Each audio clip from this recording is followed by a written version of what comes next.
You're listening to Well Met, a Hearthstone podcast brought to you by BlizzPro.com.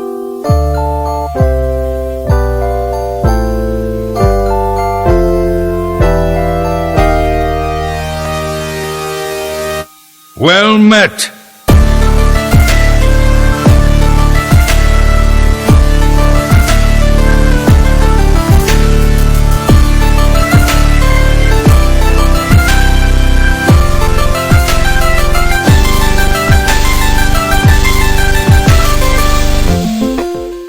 Hey everybody, welcome to episode number 48 of Well Met. We are a Hearthstone podcast brought to you by BlizzPro.com. I'm John Horstman, and of course we've got an incredible crew with you. First, from Saskatoon, Canada, celebrity. He's got the Golden Star on the Walk of Fame in Vancouver. It is Kevin Hovdestad. Hey, Kevin. Thanks, John. I don't know that we have a Walk of Fame up here, and if we do, it's probably a waste because it's obscured by snow and ice like 3/4 of the year, but I appreciate the sentiment. Thank you. You don't know about your own Walk of Fame that you are on in your own country? Say? Snow and ice. Even if I've been to Vancouver, I've never seen it. God. There are rules. It's going to be that kind of show, huh? It's going to be that kind of show. Get ready. Strap in. Right. Riding second seat this week because Kevin's being demoted. From Kansas City, it is J.R. Cook. Hey, J.R. Hey, John. How do you like that, Kevin? Already demoted. Missed last week. Demoted this week. Where are you going to be at next week? I was going to say, actually, Kevin, you know what? Why don't you just sit out next week, okay? Fine. Yeah, and for the done. record, that's a cheap shot. I had to go attend to a family thing last weekend. That's not fair. That's not fair. I will give you that. And that was a jerk thing of me to say. I'm sorry. Why don't you write an essay about it next week while you're not on the show? Fine. Okay, Fine. Don't write an essay on it. I'm a good essay writer, sir. For those who maybe have not been with... sorry, excuse me. Got a little frog in my throat. I kissed the frog with the Play Hearthstone Twitter this morning. And so I've got a little frog in my throat. What'd you get? I got You Love Jiraxis or something like that. Oh. It was something Rob probably knows. But anyways, for those who don't know and thinks we're just being really mean to Kevin right now, Kevin has an incredible opportunity to be casting in the NA preliminaries next week, and so he won't be with us, and it's already planned. So we're not giant jerks who have just kicked him off the show. Please don't send us emails about that. I promise. It's all under control guys, here. We're all buddies. Hate mail. I want to see hate mail slamming these guys for being mean to me, despite the fact that while they are here recording the show next week without me, I will be in sunny California casting the Hearthstone Championship Tour Winter Preliminaries for North America, and I'm super excited about it. We're really excited about it for you, man. So it doesn't seem that way. You cut me deep. I'm sorry. Tell you what, Kevin, why don't I let you go first and tell us about your week in Hearthstone? Yeah, I can try. I mean, I guess we'll back up a little bit because, like I said earlier, the last week has been a little bit of a blur. Last week, just before we were supposed to record the show, I disappeared in a hurry. I had a little bit of a family situation. My little sister was in the hospital. She's having some problems. And things had gotten serious enough that we decided to go out and just make sure everything was okay and be there. So I packed up and was gone, and I didn't get a lot of time this week to play Hearthstone. The time I did have, honestly, I spent mostly just kind of, as bad as it sounds, maybe like researching and prepping for the casting gig. But yeah, so my little sister's fine. She's good. She's healthy and on the mend, and everything's great. But that was sort of where my week went, was babysitting that. And then when I got back, I was kind of frantically like catching up on work and dealing with other projects, getting out the new Hearthhead meta report that we're going to talk about a little later. So it's been a busy week, but unfortunately not one that let me spend a whole lot of time playing Wizard Poker. How are you preparing for the preliminaries, Kevin? There's a lot of stuff, to be honest. I mean, I watched as much as I could of the EU preliminaries this weekend, but prior to that, I had spent some time just doing some extra research, making sure I was kind of up on not only the meta, but some of the details of like what maybe cards I wasn't 100% familiar with, confirming that I knew what kinds of win condition math were in play, because I just don't want to be the guy on the desk who doesn't know whether or not someone's going to have lethal or what they're fishing for in their deck. I think it's important, and there's lots of little things going on in the meta right now that if you aren't right up to speed on how things are going down, you might miss out on, right? For example, it's been hugely common to see Tempo Mage being brought. It hasn't been super successful, but Tempo Mage made a huge appearance in the EU preliminaries, and people were running Duplicate as the secret in Tempo Mage, which threw everybody off because they're looking for the lone copy of Mirror Entity, the lone copy of Counterspell. So as soon as you're aware of that, that changes kind of your awareness of what's happening and what's going to get thrown down on the desk. And I'm just trying to be as ready as I can. Good, man. I know you. I know your work ethic. I know you'll be the most prepared of the casters representing NA. Thanks, JR, how was your week in Hearthstone? I know you got up to rank 10 last week. Did you make some moves? It was a rough week. Totally rough. Like, I decided mid-range Druid was going to be the way that I was going to go. Hell or high water all the way through, right? Just bam, 100%. Gonna mid-range Druid the whole way to Legend. The problem is there is a lot of mid-range Druid hate right now in Ranked. A lot of mid-range Druid hate.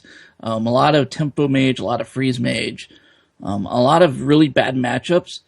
And while I jumped up to rank 7 at one point, I dropped all the way down to rank 15. Because yeah, no, it was bad. I just had a terrible losing streak. So I'm like, okay, I'm having the worst time at Hearthstone. I need to switch this up today. So earlier today, I spent about 2 hours playing. I brought out mid-range Hunter and got back up to rank 9 in 2 hours. So I'm back on track, not up to rank 5 like I wanted to be. But if you're planning on playing mid-range Druid right now, you may want to think otherwise at this point. Because that's what people are playing against, because it's the best deck in the game. But it's really, really difficult to win if everybody is expecting it right now. So yeah, you definitely have to be a very competent Druid player in order to do well. Because again, Druid is one of those decks that is just super consistent. It's really hard to really tech against. Big Game Hunter doesn't really do it. Owl, doesn't really do it. But if you're, kind of it's not your most comfortable deck, you're going to have a tough time, because they are running some pretty nasty decks right now that are really hard for Druid to deal with. And I'm seeing that a lot on ladder too. So I switched over to Mid-Range Hunter, the one that Tannen was talking about last week, and I've had some decent success with it. I'm still hanging around at the Kevin ranks and around like rank 14, 15. Wow. So, well, isn't that where you said you were this week? I didn't say anything. You're just assuming. Where are you sitting then? Rank 14. Okay. God. Oh, man. It's Valentine's Day. We got to be a little nicer to each other. Show each other a little love. Show each other. You should look in the mirror about that one, sir. You know what?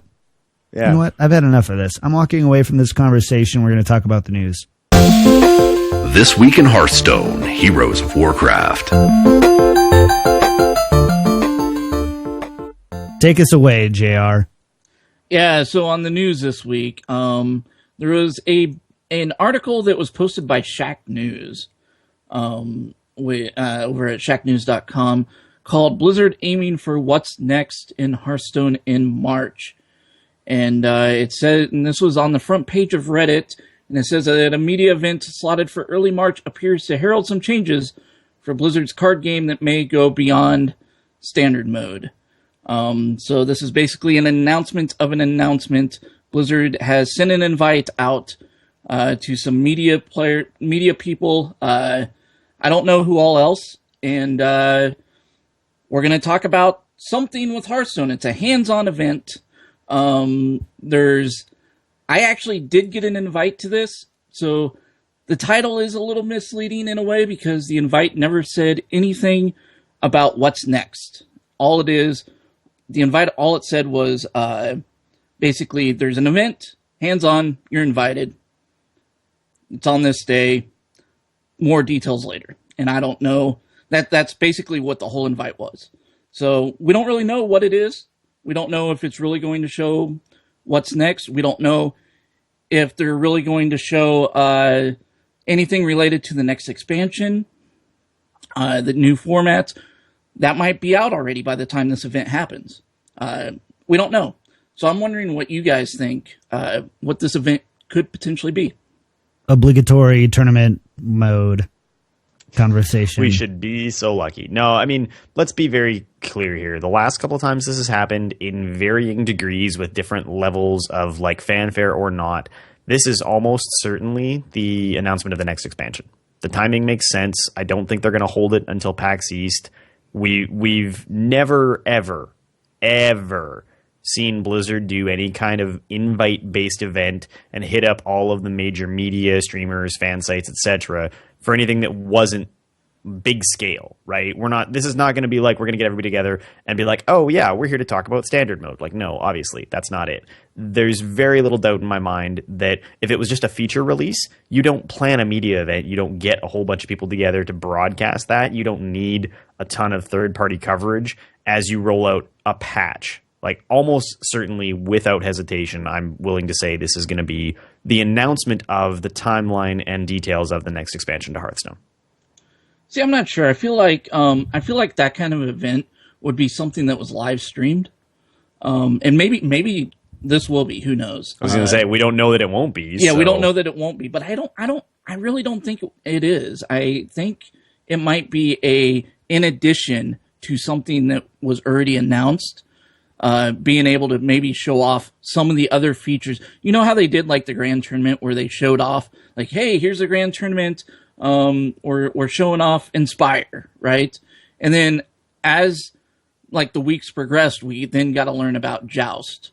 We then got to learn about some other new features coming into the game and things like that. I wonder if it will be something more like that, because I really feel like if they're going to have an announcement of the game, it's going to be something that they're going to show to everybody, and they're not going to embargo media and say, okay, you guys can't write about this until Friday or something like that and what you see. I think they're just going to announce it to everybody at once and bam. Okay, but none of what you've said actually disagrees with the notion that they could be saying, this is what the next expansion is going to be, here's a core mechanic, we're going to continue to release cards and information over the next couple of weeks. Nowhere in here have we ever discussed anything about media embargoes or the presence or absence of a stream. Like, none of that information exists. It's 100% speculative.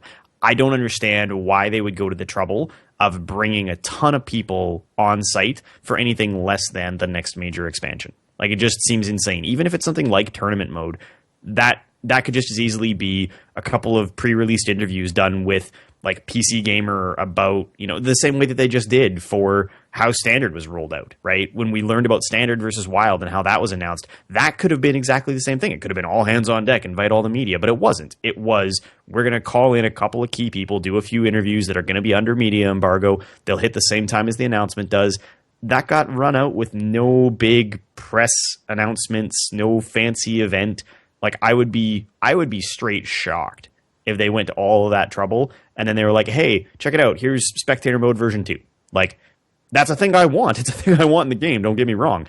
But there's no reason to get everybody involved in an announcement of that scale, right? Yeah. I mean, can I weigh in on this before you guys start having, I don't know, makeup, breakup, makeout time over there for a second? Thank you for using that word instead of some of the other. I know, right? Anyways, so I personally, what I really think it is going to be is I think that they're going to bring in, to your point, the major media outlets to talk more about the philosophy of the major changes. So I think we're going to get details about the expansion, maybe the whole thing. But I also think the big emphasis of why we're bringing everybody in rather than doing another Frodan stream and things like that. And again, they still could, and they still probably will. It may not be that same week, is I think they're going to talk about, here's the classic and basic cards that have changed. Here's what we're moving into classic and basic, or something like that, if we ever saw that happening. And also saying, check out the new UI changes and things like that we have here. And this is the expansion that we're going to be putting on the silver platter for you guys. So when you come back, or when you go back to wherever you're from, and we're getting ready to launch this live, you already know and can communicate to everything that's happened. Personally, I think they're going to take that route, or maybe do that all at once, just having people there in the studio to be able to kind of experience it live with everybody else. Keep in mind, I don't even know if this is a big thing either. Like, I don't know who all is actually invited to this. The only reason, like, I was even going to bring it up on the show was because Shack News made a post about it. And they're the only other ones that I know that are actually going. Like, no one else is really talking about this. I didn't want to talk about it until, I saw someone else did. So I'm not even sure, like, as far as like media goes or VIPs or whoever else goes, I really don't know. It could be just be like 5 people for all I know. It may not be. It may not. I don't know that though. I do. So. It's not. Okay. Well, Kevin knows more about. I'm not at liberty to disclose more than that, but no, like, other people are invited. Okay. All right. This is getting awkward. So let's talk about this ranked player spotlight with Frozen. So last week we saw a ranked player spotlight for Fibonacci, and this month we're seeing one with Frozen, who had finished number 1 NA, correct? This is NA. He plays for Team Hearthlytics, and he's actually going to be seeded number 1 at the North America Winter Regional Preliminaries. Sorry. Gosh, I'm getting there. And so, so he's going to be there for that. He has been playing Hearthstone for a while, and he ran 2 decks, a Tempo Mage deck, and that damn Malaghost Freeze Mage. That stupid deck. But if you notice a theme, Fibonacci and Frozen both ran these decks, so it might be something. Maybe it's a really high skill cap deck because I don't see it at lower ranks. Maybe it's just still a really best kept secret. But we're not seeing it a whole lot. But a couple questions for you guys. What do you guys think about those decks? Do those decks make sense? What kind of player needs to be running those types of decks? It's the mid-range Druid hate decks. Those are the exact decks that shot me from rank 7 to rank 15 when I was playing mid-range Druid. If that's the top deck that people are playing, the top deck that people are using, then play against the meta and start playing Tempo or Freeze Mage. I mean, I think the Malaghost Freeze Mage is a little bit, like you said, of a higher skill cap deck. There's a lot more decision making. Things that might work for typical Freeze Mage don't work in this deck because you have to free up space for the Malaghost and some of the other like core cards, in which case you end up giving up. In this case, on the deck list he's posted, there's only 1 Fireball, right? Like, the reach is substantially changed. The Tempo Mage I think I like better and fits more with what I was saying earlier about where tech changes have gone as far as what's happening in Tempo Mage in the kind of current meta. You see the double Arcane Blast, you see the Duplicate. Like, I think this is a very solid set of choices, and it does very much, to JR's point, reflect a very Druid and in some cases Paladin heavy meta to run things like Antonidas, which has come back in a big way, wasn't really seeing a lot of play because it didn't help enough in a really, really aggressive mid-range meta.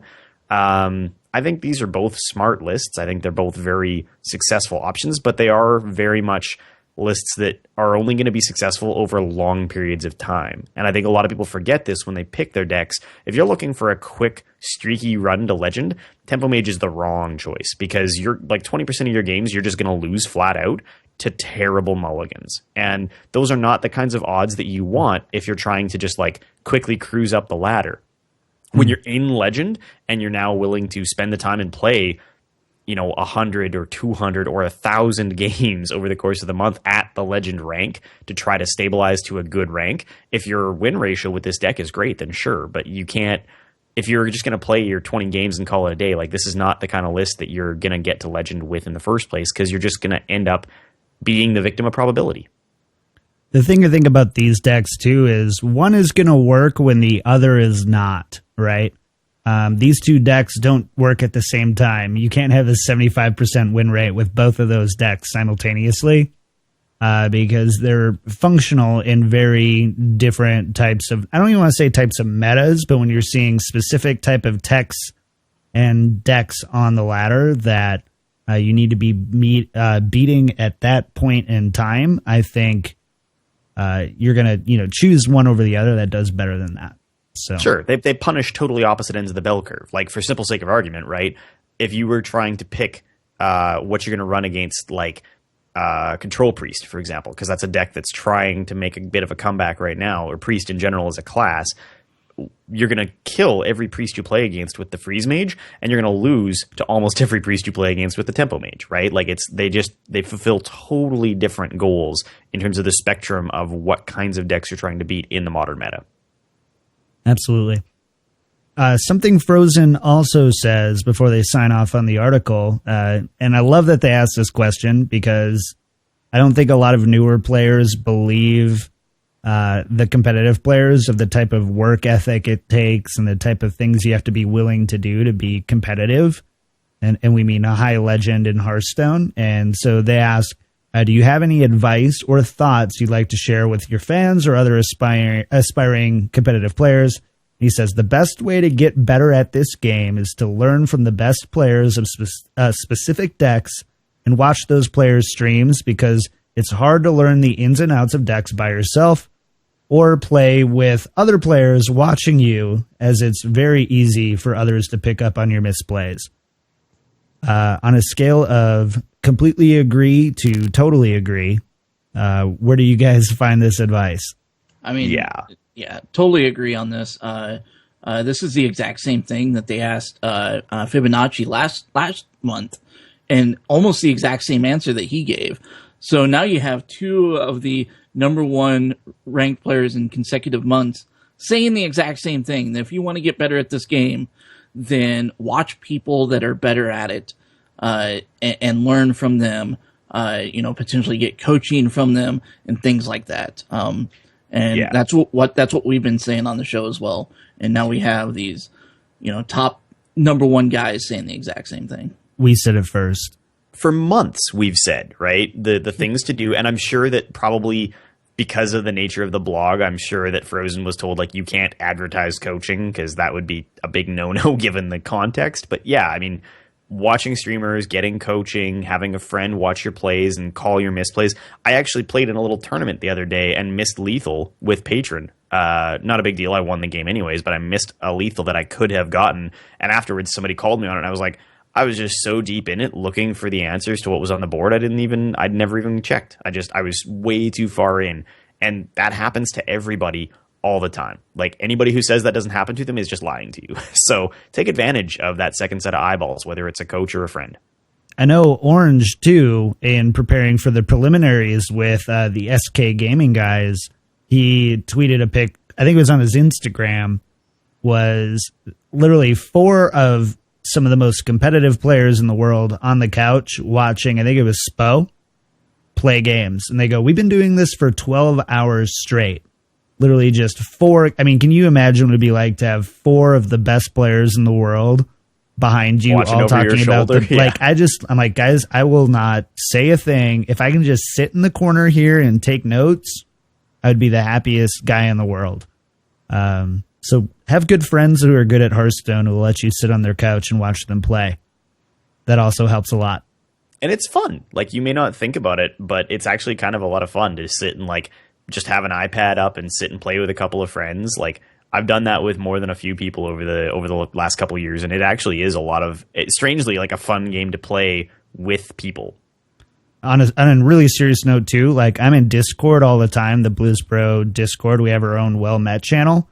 Whenever I'm playing Hearthstone, if I'm streaming or if I'm not, as long as I'm not, like, watching a TV show or something and just trying to relax, I'm in there, and I love to chat with people and be like, come spectate me. Let's figure out what plays are the best plays that we should be making right now and getting better together. And that's the most fun I have playing with the game. I wish there was more ways to play together, I guess, in that kind of spectating mode, let's chat and be better type of thing. I don't know if that's a limitation of the client or just the game and how it's played best, because it's not like Overwatch where you have a distinct advantage by being in voice chat and talking about everything over time. You'd still have that too, but like the client, there's obviously no in-game voice chat for it. There's a lot of limitations and things that you have to work together on that. Maybe that's a good limitation, but I love playing with people and spectating and having them spectate me, and it's one of the best ways I have found out to get better at the game. It's a super easy game to stream, I think, is the straight answer to that one. Like if you have a computer, if you play on a computer of any kind, Hearthstone is nothing to stream, is I think the answer to that one. An iPhone 4S can run Hearthstone, guys. That's a 2012 phone.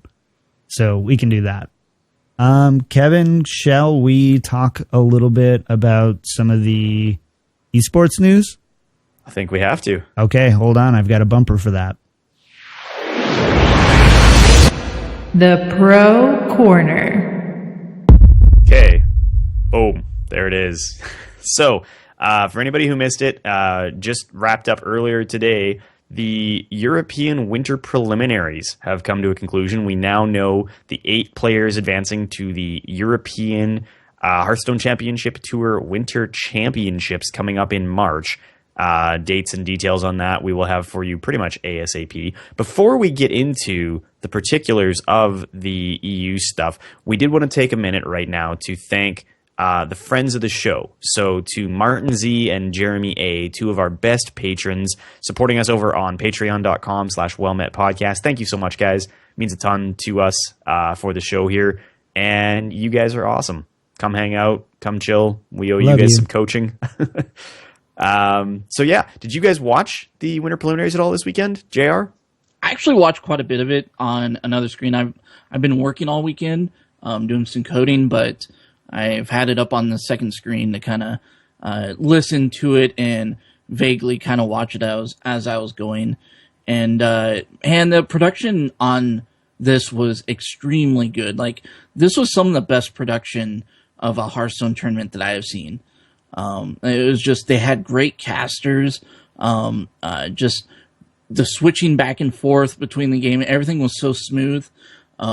It was really fun to watch, and also getting to learn a little bit about these players, because as we'll get into, none of the big names made it. These are all guys you've probably never heard of before. I'm actually super excited about that, and I know we'll talk about it in a little bit, but before we get into that, John, did you watch anything this weekend? What did you catch? I got a good amount. I would say what? They probably streamed 12 hours total. Does that sound about right? About 6 hours each day? I touched more than that, but yeah. Yeah. I got 50, like 4 hours total. So I didn't get to watch a whole lot of it. I had all the game updates coming to my phone, but I didn't get to see the individual games and the individual plays for a good chunk of it, but I probably caught about a third of it. It was really good. It was. I really like. I think JR is right on the money. Like the new look and feel of the production. I mean, obviously, in a perfect world, we'd love to see even better down the road with a spectator client that's maybe built for showing 2 players going head to head a little bit better. But in general, it was really well done. The new casters, as well as the core casting talent, all killed it on the desk. And they got rid of the esport tuxedo. And yes, okay, so I didn't want to bring it up because I'm a little biased, but like I'm super thrilled that we get to go in and be dressed like adults. I'm really actually quite excited for the fact that like we're all going to be there doing our thing without trying to slap together like and like I'm the first person to buy the new Hearthstone t-shirts and stuff from Blizzard when they're available, but like a big part of me was just like I don't really want to have like the like Thrall picture on my chest and then try to slap a sport coat over top of it. That seems silly. So that's a huge improvement. I will say one thing though, Kevin, you cannot pull off a pink tuxedo like Frodan can. So don't even try, please. Nobody can. It's okay. That's true. It's not my ensemble. That's a confident man right there. Yes, he is. Yeah. So, players. This is a big deal, guys. There were lots of major players who showed up this weekend, and we obviously, we're very excited to see how some of our, I would call them our favorites, guys that we've had a lot of like good conversations about on the show, how they would perform, how they would do. Guys like the, outgoing world champion Ost Kaka, people like Tice. Like, these are the guys that we have talked up on the show to no end. And not a one of them, not a single person you would know by name made it through to the Winter Championships in the EU. So we got 8 players, the top 8. I think there was one name on this list that I kind of recognized going in, but the top 8 players in no particular order were Diggin, Dr. Hippie, Pokravac, Nixley, Tars, Syriza, Bunny Hopper, and Neyman. Is there a single name on that list that any of you knew before this? Neyman was the only one. I've recognized like 3, I think, from high ladder finishes, looking at the high ladder finishes and then trying to track them down on Twitch and things like that. I think there's Neyman, I think Bunny Hopper, and one of the first ones that you said. I like, again, not even so much to be like, oh yeah, these 3, but like, yep, I know that name. I've looked that up before. Yeah, I think Neyman had something happened with him last year. Like, I think he was either qualified for the World Championship or and something happened, like he couldn't go. I don't remember the exact details, but a lot of people were really excited about him this year and seeing what he would bring, just because of what he was potentially able to do last year, but wasn't able to for one reason or another. Yeah. Yeah, and like, just if you guys haven't seen these brackets, like, hit up, we'll have in the show notes for you the official brackets, or hit up Liquid Hearth, whatever kind of your go-to place for this information is. But like, I don't think there's a single pro who made it past, like, I think losers round of 16 is the best anybody you would recognize did in Zixo or Show. Everybody else out even earlier than that. Like, every big name player got just manhandled in this tournament. And like, they were close games. There were very few straight blowouts. There's a couple. Like, if you dig through and you look, there's like, RDU losers bracket round of 32 out 3-0, just got handled.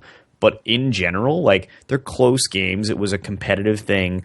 But so I'm biased because I really like this notionally, but I'm super thrilled that it's a whole bunch of new people that we didn't know anything about. I love the fact that these guys are now going to be established names. Like, it's the middle of February. We know who they are, what they're about. They can now build a brand on Twitch, on Twitter, build up a bit of a fan base, and we get to talk about them and have their storyline all year long, because they're all going to play in the championships. They're all going to have profiles on wikis. They're all going to play, other than one person, in future seasons or last call. I love everything about this, because let's be very clear here, like, Ostkaka and Tice and Zixo and Nyria don't need the help. They're all making money. They're all on established teams. They're all got good salaries. They've won good prize money. I think it's awesome that some fresh talent managed to make it through. I think that's like the big theme of 2016 so far, is all the new faces, and I love it. I like how it's really starting to approach like how Magic the Gathering's pro scene kind of works in a way, where you do have your established players and the people that you know and have been really good, but you always have these new players coming into the scene constantly and competing. And I think that's very, very healthy for the competitive scene of Hearthstone, just like it has been for Magic, where you can get these players that you've never heard of to come up and start competing. Once they get into their first, major tournament and do well, and then potentially see them in future ones as well as they establish their name. And I think it's great. I love it. I would so much rather see this than these invite-only tournaments that you see the same 16 players time and time again. Yep. There is one thing I will say that's a little bit concerning to me about this, because part of this is there's a lot of players and a lot of games being played.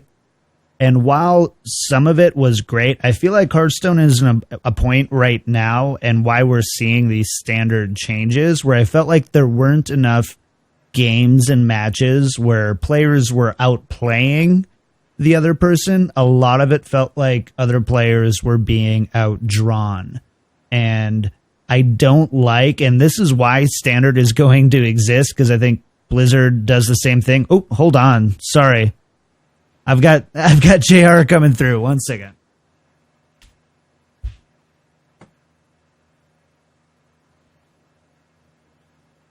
I'm confused. What just happened?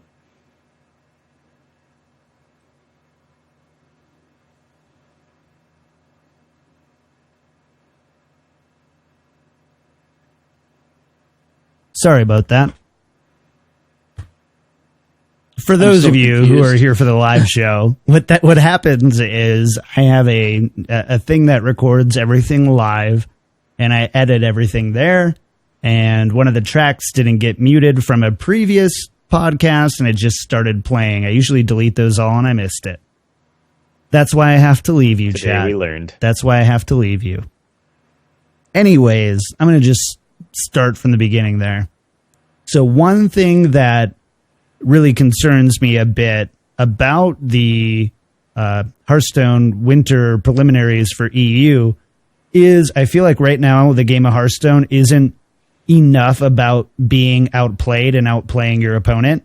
I think right now we're seeing a lot more people being outdrawn because it's a bit stale right now. The meta's a bit stale. Everyone knows how to play against Secret Paladin, but that doesn't mean that you can beat Secret Paladin. Everyone knows how to play against mid-range Druid, but it doesn't mean you can always beat mid-range Druid. And a lot of the no-name players, they were bringing and winning with Zulok, mid-range Druid, Secret Paladin. And I don't know if that feels great. I'm glad to see new people, and I 100% want to see new people. But I want to make sure that in the future with Standard, we see new people outplaying the pro players and not just outdrawing the pro players. Yeah, there's a bit of truth to that, right? Because at some point, you do want to see the skilled players rise to the top. I don't think that's not what happened here. I think the best players came through. And I think there's definitely variance, and variance matters on a game-to-game basis. But I don't think you see anybody at this level just lose on the mulligan 3-0 and get knocked out of the tournament. I don't think we saw much, if any, of that.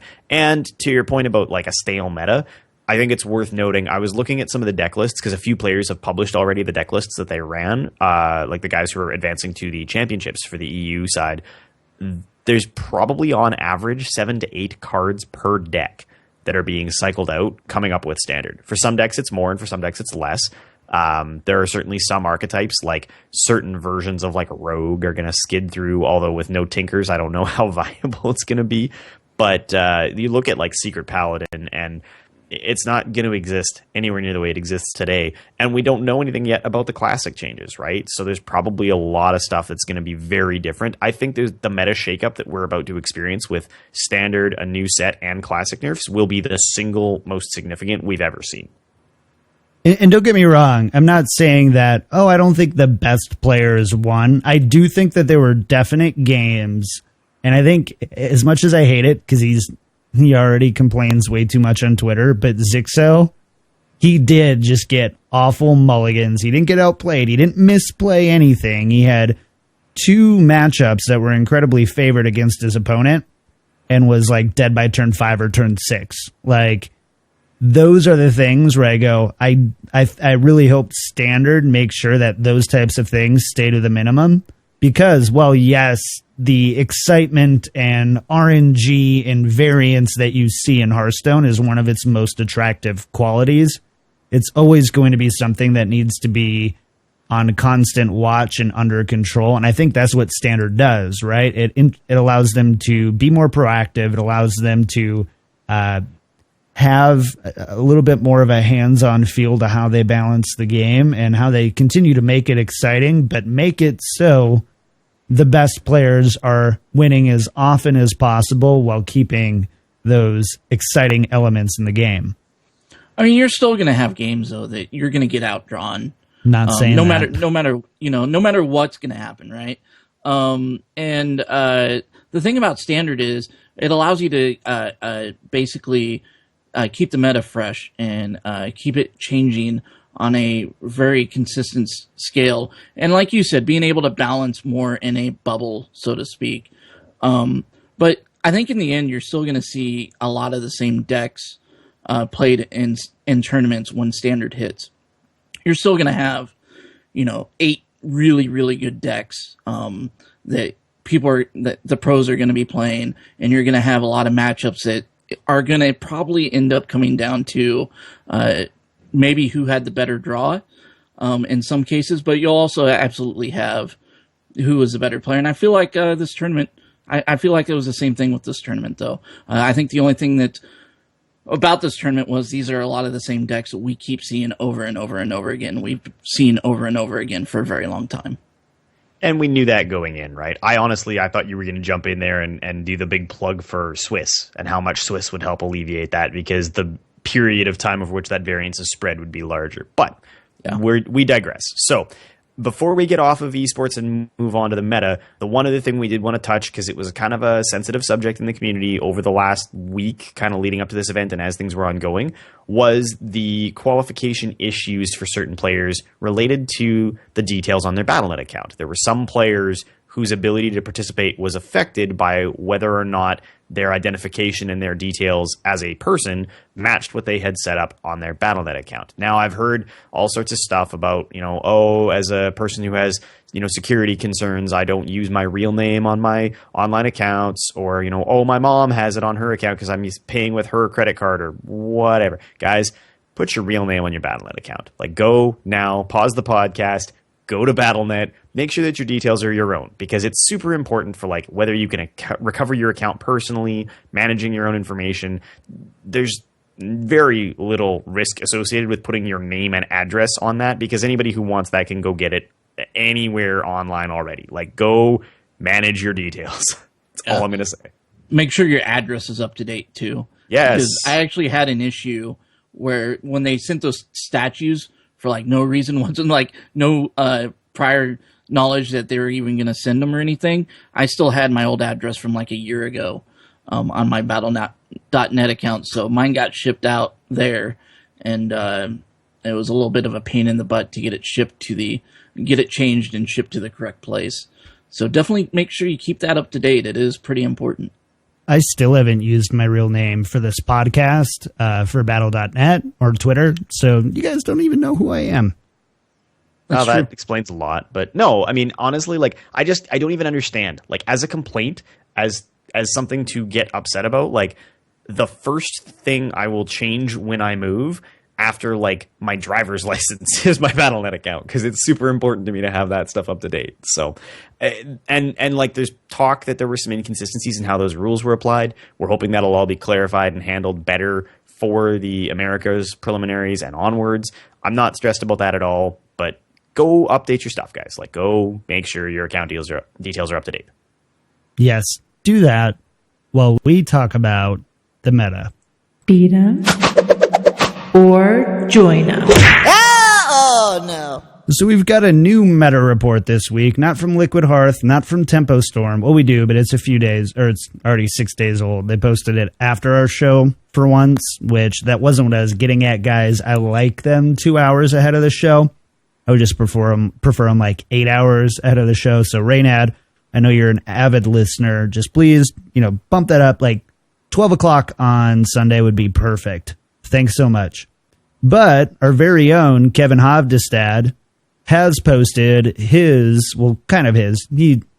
aggregated, I guess I would say, the Hearthhead meta ranking featuring our very good friend of the show, actually, Orange from Team Archon. And because Kevin wrote it, I feel really bad if I'm the one who takes you through it. So, Kevin, why don't you go ahead and take us through this report a little bit, and then we'll go ahead and talk about what we should be playing this week. For sure, yeah. So we sort of touched on this a little bit when we put together the prologue a couple of weeks back. The intent right now is Hearthhead is going to release what they're calling the midweek meta review every 2 weeks, give or take. It's not at a fixed time or date, but the middle of the week, every other week, we're going to try to put something out that gives you just a flair for what's going on in the meta, what kind of decks are competitive, and if you want to play a deck that's either going to be top tier, the top of the ladder, or just what's the best deck for a given class is actually kind of the direction we're leaning for the future. So, spoiler alert, keep that under your hats for now.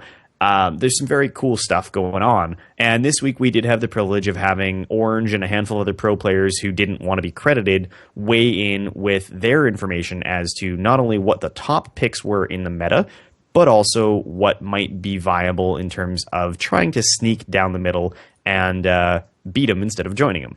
So the top 5 decks that we listed this week in order based on frequency of appearance, ease of play, prevalence of counterplay, and consistency were Secret Paladin, Midrange Druid, Zoo Warlock, Patron Warrior, and Freeze Mage. And the anti-meta pick, if you wanted to beat some of those decks with something that you're maybe not seeing as much of, was Aggro Druid. All right. I really like, and again, if you guys haven't seen this article, and especially if you're just getting into meta reports, there's a lot of people out there who are publishing like the data, but there's not a lot of people who are turning it into information. And what I love what Kevin's doing with this, with Orange and the other players, is they're giving you information. And that's something that's really helpful for me as a player, rather than having to go in and go, cool, I have a list of 28 decks. All of them have specific win rates and loss rates, and I have to weigh into what I'm seeing on the ladder, and it can be kind of confusing. And while that's okay, and there's definite value in that, you have to kind of make your own deductions. I love this format. I think still today it's my favorite format for a meta report. But now we get to poop all over it here. JR, what do you like and dislike about the meta report this week?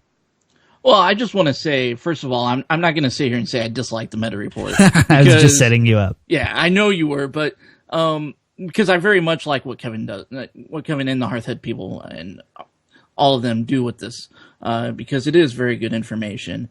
And I absolutely, absolutely agree with like everything that's on here as far as the top 5 decks. I don't know if they're in any sort of ranking, like if Secret Paladin is number 1 or beyond that. Kevin, can you weigh in on that? If they're like ranked in any order, or if they're just the top 5? They are in an order, and I mean, it's not in order in terms of like a power rank per se. Like I said, they're ranked on some other variables that include stuff like how often are you seeing them and how easy are they to play. So it's definitely designed to favor, like the reason Secret Paladin is number 1 is absolutely because of the decks on that list. If you were going to pick one up tomorrow and start playing with it, it's the easiest of those decks to have the most success with. Yeah, that's fair. In that case, yeah, I pretty much agree with this. Now, if I was going from my specific, just from what I have been seeing, I would probably put Tempo Mage in here as well somewhere, and maybe Patron Warrior out would maybe be the only change I would make. And then ranking, I would change it up a little bit, because I think Mage right now is destroying Midrange Druid and Secret Paladin. And I would almost have that up top, even though I don't feel like it's that great of a deck. I think it's just beating the other ones and has a very good win rate against the other ones. So, like, if I was to rank it in what I feel is doing the best, that's how I would rank it. Is I would have either Tempo Mage or Freeze Mage up top, and then Midrange Druid, Secret Paladin, Zulok below.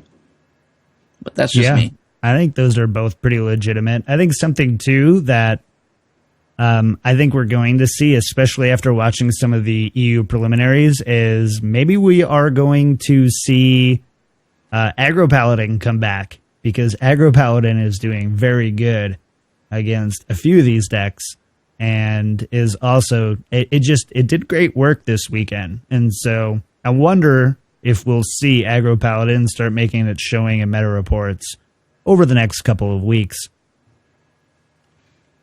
Oh.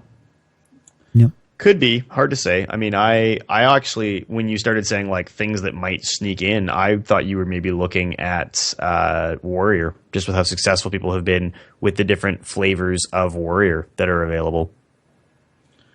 Yeah, I think Control Warrior right now is in a pretty decent place right now in the meta as well. It just wrecks Midrange Druid, but doesn't have a very good win rate against. It wrecks against Midrange Druid. It wrecks against Freeze Mage, but I don't think it has very good win rate against Tempo Mage and Zulok and Secret Paladin, which are all three you see a lot on the rank right now as well. Do you guys just feel ready for a change? Are you guys sick of seeing these like four decks really joust for the top four, and then one kind of sneaky little deck sneaks in number 5, 4, 3 every once in a while? Standard cannot come here soon enough. In terms of so to give you guys just the quick heads up, because I think this is interesting. Most picked classes across all games for the EU preliminaries were Warlock, followed by Druid, followed by Paladin. Big shock. Most banned was Warrior. It is these 4 that are running the meta, and then Mage kind of sneaks in there. Mage actually finished with among the best win rates because it punishes, like JR said, Paladin and Druid so efficiently. Yeah, and it gets this way always toward after a couple months of the same meta, and once the meta starts figuring itself out, because you have the first few weeks of kind of things getting into place, and you've got a lot of really big changes, and then you get a period where it's just the same stuff until they get to the next expansion, and that's where we're at right now. This is what we're going to see until Standard hits. Yeah, and it's rough, right? If you're a spectator, if you want to see stuff, there were 99 games of Paladin versus Warlock played. There were 90 games of Warlock versus Druid played. It is getting very stale in the sense that you're just seeing these same classes kind of in a little tiny tight circle, and heaven forbid, altogether there were almost no players who brought, for example, Priest, just the least played class in the game right now. That really is not great, because that class feels like it's been on the bottom end of this list for a long time. A long time. One thing I do like about a meta like this, though, because there's a lot of valuable things that come from a meta like this. Number one, you're going to start see people experimenting again because they get bored. So the higher end players are like, whatever, let's start experimenting again. Number two, if you're still learning the mechanics of Hearthstone, especially the more advanced card mechanics, for me, I don't have any CCG background really, and so metas like this. Did I lose? Unbelievable. All right, I'm back. The other thing, so just one of those days. Can you say something for me, JR? Yeah. Okay, just making sure you're still there. We're good. Okay, cool. There are a couple of things that I really like in a meta like this that I think are really good for players. The first thing is the better players who get a bit bored start to play around a lot more during the week and only try hard the last, the last couple days of the season. The other thing I really like is for people who are trying to learn the game better and become better players overall, who are kind of in that rank, I would say 10 to 5 or 4 range. A meta like this is a great time to get better because you're not having to learn a meta and learn how to play the game, right? You are just focusing on learning how to get better at your deck and the game, and not having to be oh, well, I have no idea what deck this is. Everything is so random. And we've all been there where we've been climbing up and there was just no consistency, and it was really hard to climb up because we didn't have that there for us when we were trying to climb the ladder. So I'm really thankful sometimes for a time like this, but I'm ready for a change. And as soon as it changes and go wild, I'll go, I miss having a consistent meta where I knew what to expect. So it's totally hypocritical, but I'm ready for it. Well, it just gets to a point where the game gets stale, and it gets tough to want to grind things out more because you're just seeing the same thing. And after a while, you just want to change it up, see something new.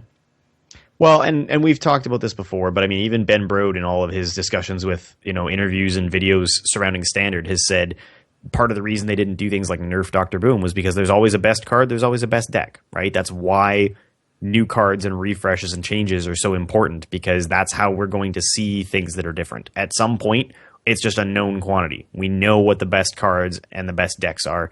That's not really, I mean, little things change week to week, but really how many weeks, months have we been talking about mid-range druid, secret paladin, zoo, and freeze? Like, we're at a point where this is a known thing and it's not up for debate. The debate is like the details of which tech cards do you run? Is druid slightly better than paladin this week? Like, it's done and we're ready for new stuff. And 3 of those 4 decks that you mentioned have been played since the beginning of Hearthstone. Secret Paladin's the only new one. Yep, that's true. And even then, Secret Paladin is just a variance on... It's basically mid-range Paladin with 2 mysterious challengers and a package of secrets. Yep. And that deck has been around even longer. So it's... Yeah, maybe even longer than the other ones. I think mid-range druid is probably the oldest of all of them. It's been around. Did I since say the very mid-range beginning. druid or mid-range Paladin? Mid-range Paladin. Okay, good. Yeah. Well... And there's nothing else, guys. No Liquid Heart, no Tempo Storm. That was it. It's been pretty slow, but I do think we've got a little special segment for you this week. It is Valentine's Day, and so we wanted to go ahead and give you a little Hearthstone-themed Valentine's poems. Do you guys have yours ready? Because I don't have mine ready. Yeah. Yeah. There You've got yours ready? All right. I'm going to go ahead and cue the music, and you guys just go ahead and start whenever you like. Are you ready? Oh, I get to go first. All right, here we go. Warrior is red, shaman is blue, but we only see one out of these 2. All right. That's better than Snaps. anything I could come up with. Yeah. So this is the one that I wrote. It's roses are red, violets are blue. I'm terrible at rhyming. I hate Face Hunter. All right. That was great. All right, I got one for you. You got one? All right, hold on. Roses are red, violets are blue. Try playing rogue. Now you're sad too.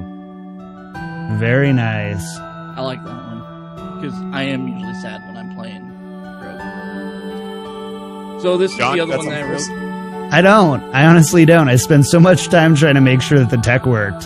So this is the last one that I wrote. Is roses are red, violets are blue. Dr. Six for me, lots of secrets for you. Beautiful. Well I have done. one more, but John won't let me read it on stream. Yes, that was absolute. We made a lot of inappropriate ones in Slack chat, but we're not going to say those on the show. This is a family-friendly show. After show. PG-13. Yeah, if you want to know the inappropriate ones, come to the after show with us. And yeah, is that it, guys? I think it might be. That's wow. Yeah. All right. Well, we got to get out of here. I hope you enjoyed our little poem event, I guess.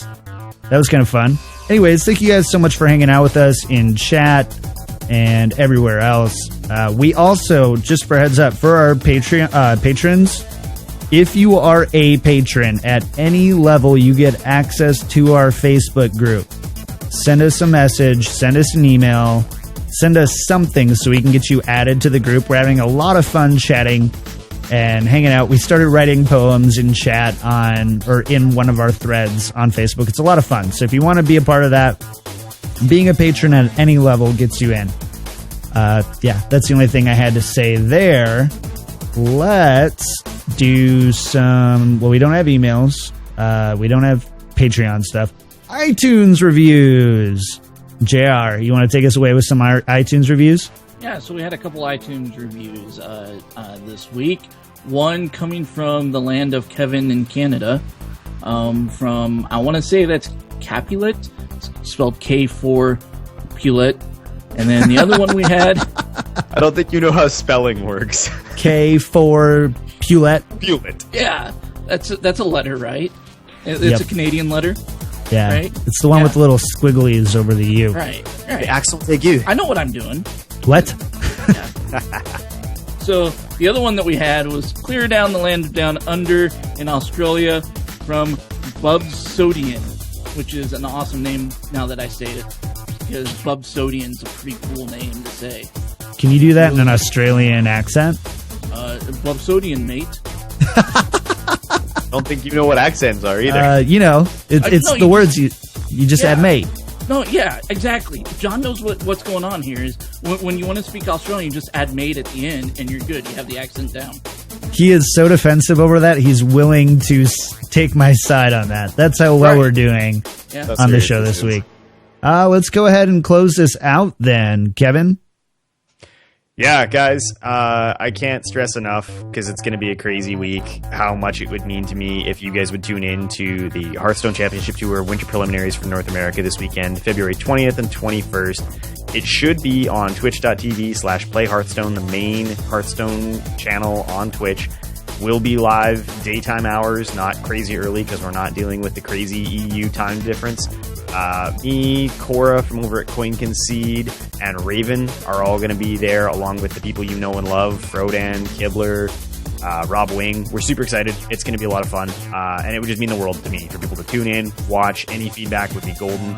And again, because I know we sort of dropped the ball on the start of the show, but thank you so much to Martin Z and Jeremy A, our two friends of the show who are helping us out in a big way over on our Patreon, patreon.com/wellmetpodcast. We're getting really close to doing the bonus episode. It's something we're super excited about, and we're going to do some really cool stuff if we can get there. So if you're a listener or you know anybody who might be into it, please hit them up, let them know that we're really pushing that, because we would be super stoked for you guys coming up here on the 1-year anniversary of Well Met to be able to start and do some cool new stuff. Hashtag good luck Kev this weekend is what we're going to be having. We're also going to be in Discord during it, so while Kev's casting, we're going to make fun of him. And thanks. Not really. We'll be cheering him on. No, I would be your cheerleader. Making fun of him a little bit, but for the most part, cheering him on from our own little cheerleading section. Yes. So hang out with us in Discord and all that stuff. Make sure to do that. JR, what about you? What are you up to this week? Just working, playing Hearthstone. Like John said, come join us in our Discord channel. If you want to join, it's free to do so. It's an awesome little app. You get to come in and chat with us. We have voice chat on there. Just go to blizzpro.discord.com. Or awesome. Wait, I said that wrong. It's discord.blizzpro.com. Sorry. Good awesome. save. Well, as for me, guys, you guys know, well, Kevin and JR know, I've been working nonstop on some new sounders and bumpers for the show. I've been working back and forth with Jake Butno on all of the new music and stuff. Like, everything is coming together really well. I really can't wait for you to come check out episode 50, where we'll have some new shinies for you. It's going to be amazing, so make sure to come check us out for episode 50. It's going to be a bash. We're going to have an awesome time. Super busy this week, hoping to play a lot of Hearthstone, and I'm streaming it mostly, so whenever I'm streaming or playing Hearthstone, I'm streaming it. Unless I'm on my phone at work. So I'm going to be there doing that, and that's about it. So let's go ahead and get out of here. So Well Met records live every Sunday evening at 7 p.m. Pacific Standard Time over at twitch.tv/BlizzPro. Our intro and outro music are amazing, and so is the guy who made it, Jake Butno. Again, I'm working with him all the time right now. He's amazing to work with. Check out his work over at jakebutno.ca. And also... oh my god, the new stuff. When you guys get to hear this, oh my god. And our current stuff right now that we have going on, Jake Butno has made downloadable on his SoundCloud. So you can have that. You can have it in your library to listen to whenever you want. Check it out. We love our intro and outro music, and the whole song is really amazing. A big thank you to Dreadscythe of ScytheDesigns.com for doing all of our work on making our stream look amazing. He does awesome work, and he's been great to work with as well on all these new projects. You can find us throughout the week on Twitter at WellMetPodcast, or send us an email to wellmet@blizzpro.com. All patrons will have special access to our Patreon-only Facebook group. Find out more about how you can support the show over at patreon.com/WellMetPodcast. We're always having a good time on our subreddit as well, so head over to reddit.com/r/wellmetpodcast. And last but not least, find us at your favorite podcast outlets. If you enjoy the show, leave a 5-star review. It means a lot to us. We love you guys. Thanks for hanging out for episode number 48. From all of us at Well Met, have an amazing week. We'll see you at the NA preliminaries. Bye-bye. You can find John on Twitter at Kicked Tripod and on Twitch at twitch.tv/KickedTripod. You can find JR on Twitter at Eldorian and on Twitch at twitch.tv/BlizzPro. And you can find Kevin on Twitter at Lack of Realism and on Twitch at twitch.tv/OdinTV.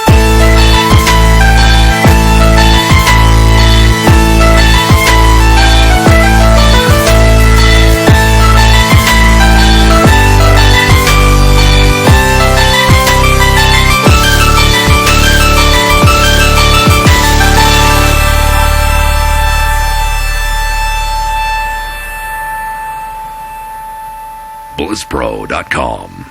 Beyond Noob.